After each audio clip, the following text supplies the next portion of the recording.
Welcome to the Marketing Pulpit with Robert Gatewood. Learn how to grow your business by attracting and retaining good-paying customers. Now here's marketing expert Robert Gatewood. I'd like to welcome you back to the Marketing Pulpit radio show. We are here every Friday at 10:30 a.m. bringing you the good marketing gospel. We're not saving souls, we're saving businesses. I am Robert Gatewood, your host. Go to marktingpulpit.com for more information. Now, if you've watched the conventions over the last couple of weeks, if you learned nothing else, you should have learned that marketing for votes is no different than marketing for sales. You should have learned that getting voters is no different than getting customers. They're the same, because it's all driven by emotion. So what I'm going to do today is draw the parallel between getting elected to a higher office and taking your business to a higher level. We talked about the raison d'etre. First thing you got to do is look in your heart and your soul. You got to look in the mirror and say, look, why am I on this earth? Why am I on this earth? Is it to make a difference? When you find that difference, then you've already found the path, whether it's political office or to a successful business. That's the first thing you got to do. Now you got to get people to follow you. You got to get people to vote for you. You got to get people to buy your product and service. It's an emotional decision. So you got to find the emotional stimuli. What is motivating people to come on your side? There's not a lot of reasons. It's only about 6, really. It's either going to be money. Am I going to make you money or save you money? That's a big emotional motivation. Another one is physical need. Are you going to help me physically, healthy? There's a physical need that's driving you to come to my side.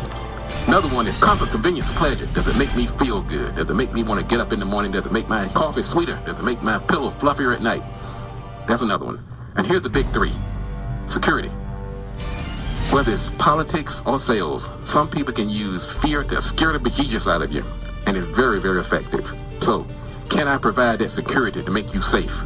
Safe from financial harm, physical harm, or all other types of ills. If I can provide that, then you can bring me over to your side. Also, scarcity.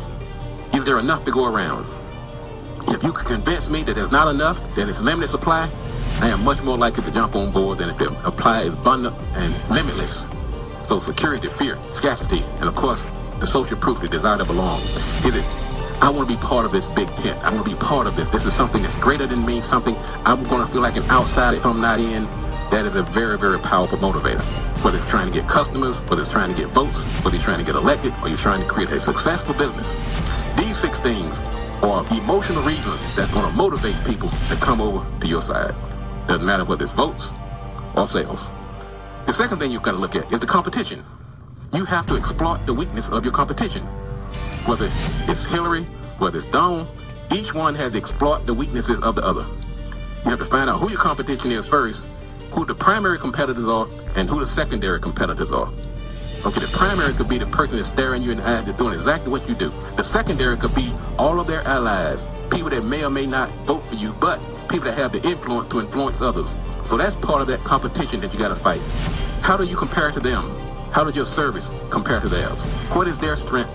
What is their experience level? And can you exploit it? Doesn't matter whether it's votes or whether it's sales you're trying to get. Here's an interesting one also, the life cycle. Every industry product known to man goes through a life cycle. So does political processes and people. We go through the introduction stage.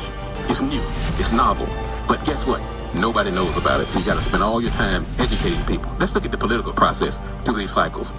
In the introduction stage, we find somebody like Gary Johnson, a libertarian. Nobody knows about him. Some people do, but not enough. So he's got to spend all of his time trying to convince people of what his beliefs are, his platform. What are you going to do for the country? So introduction means you're an unknown. People have to find out about you. The second phase is the growth phase. It's explosive. It's exciting. Everybody wants it. We can put Bernie Sanders in that group. Growth. But you also, at that point, you got to start building credibility.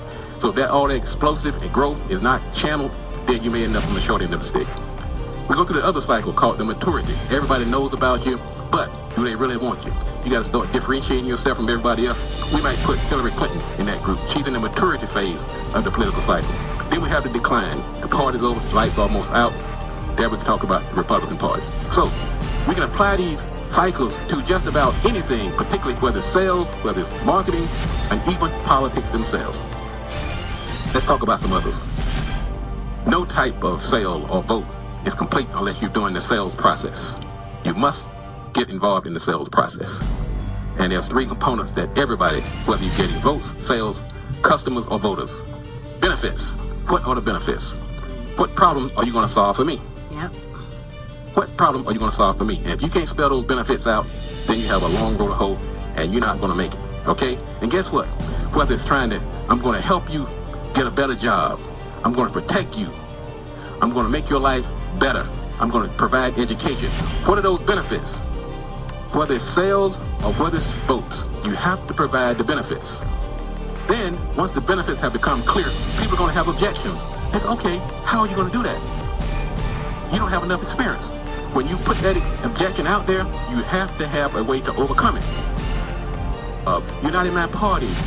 You don't have the experience that I need. Or you're weak on defense. You have to be able to overcome that.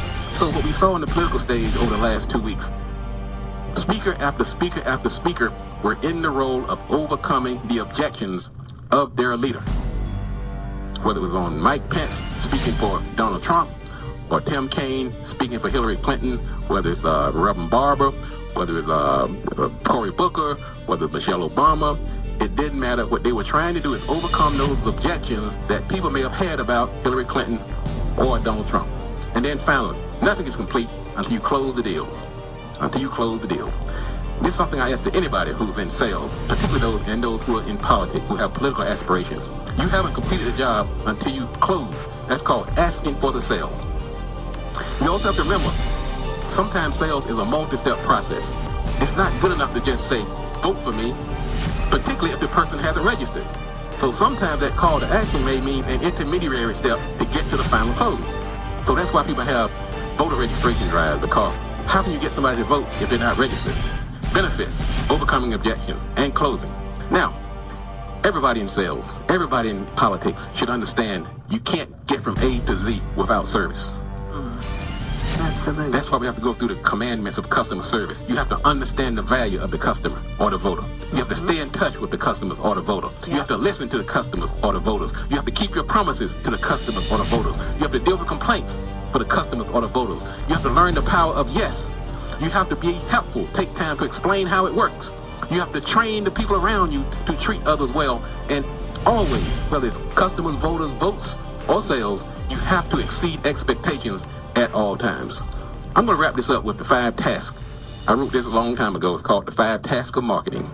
This applies to the political process as well. And it's an acronym, TASKS. It can be the 5 tasks of marketing, or it can be the 5 tasks of the political process. The first thing you have to do is target. Make sure you are targeting the right audience. Everybody is not your customer or your voter. Number 2 is advertise. You have to find out who that group is, and you have to get in front of them with the message and a way to beat the competition. And you have to find the tools that's going to get you there. People say that social media propelled Barack Obama to the White House. So you have to find the tools that are applicable to your audience. S for the task, TAS. Simplify the process. You got to make it easy to understand. That was another role of the speakers in these platforms, in these conventions. They have to break it down so that somebody understands how to do it. What I have to do to get from point A to point B. If you can't do that, folks, your folks cannot vote for you, and they cannot buy your product if they don't understand how to do it. So S is simplify the process. The K of TASKS is know what is going on. You have to know your customers. You have to know your metrics. You have to know the industry. And you have to know what the competition is doing at all times. TASK. And then we're going to end on S. S is serve like your life depends on it. Because guess what, folks? It does. There's not much difference between politics and marketing and sales and business. It always boils down to people, understanding the people in the process. That's going to wrap up our show for today. This is the Marketing Pulpti. I'm Robert Gatewood. I'll be back next week. And if you want to be successful, you got to do these 3 things. Do the right thing at the right time, and you got to do it right. Enough talk. Let's get to work. Marketing Pulpit with Robert Gatewood. For a limited time, schedule a free 30-minute face-to-face with Mr. Gatewood by visiting gatewoodmarketing.com or by calling 1-877-235-1162. When the going gets tough, the tough call Gatewood. Visit gatewoodmarketing.com today.